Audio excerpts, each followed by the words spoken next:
نحن في زيارة لحديقة إبراهيم الروداني بمدينة تارودانت كما تشوفوا. تعيين أول ضابط الشؤون الآلية بتارودانت سنة 1926، وكانت من أهم الإنجازات ديال تشييد هذه الحديقة اللي تشوفوا قدامكم، اللي تسمات بحديقة دونا نسبة للاسم ديالو لو كابيتان دونا. بعد الاستقلال وكما الشأن بالنسبة لمجموعة من المؤسسات تغيير اسم الحديقة وصبح حديقة إبراهيم الروداني. سنة 2004 تم التصنيف ديالها تراث وطني موجب ظاهر رقم 204402 بتاريخ 20 ماي 2004،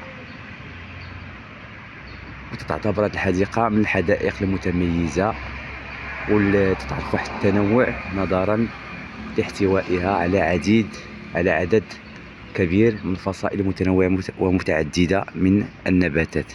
إذا ندير واحد الزيارة خفيفة لهذه الحديقة ونعرفكم بها. كما تشوفوا فهي كاينة في الحي الإداري، يعني قرب العمالة والبلدية، وقدامها كاين أسوار تارودانت التاريخية اللي معروفة على أنها من الأسوار المتميزة نظرا للعلو ديالها والطريقة باش تبنات مقارنة مع الأسوار الأخرى بالمغرب.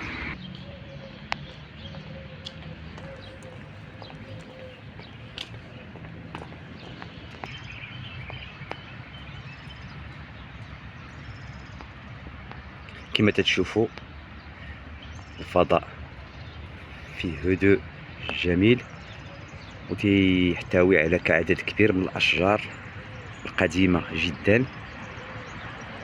هو عبارة عن متنفس وسط أو في جانب مدينة تارودانت اللي تيجيو ليه الناس في العشية.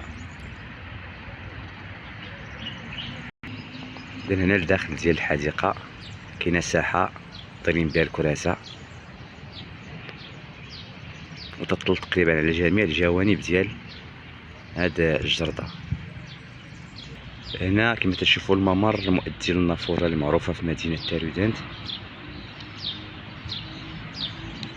هنا من زاوية أخرى ومن الجهة الأخرى كاين الباب اللي تيخرج أمام فندق السلام أو قصر السلام.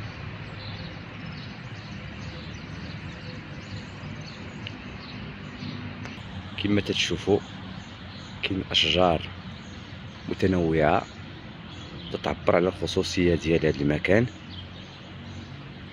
وكذلك هذا النوع من النخل اللي تتميز به مدينة تارودانت وكذلك مدينة مراكش، تعتبر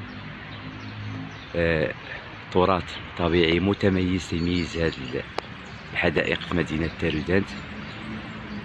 هذا مثال على أشجار ديال اللي قلت أنها قديمة بزاف وعالية وضخمة كما تشوفوا. رغم سنوات الجفاف المتعاقبة على مدينة تارودانت وكذلك الإكراهات ديال السقي ديال هذا الفضاء الواسع جدا، بقات هذه الحديقة صامدة أمام الجفاف، وأكدت أنها قادرة تقاوم التغيرات المناخية. هذا المدخل اللي تيخرج على الشارع الرئيسي اللي ديال آيتي عزة، وكذلك أمام البلدية ديال تارودانت.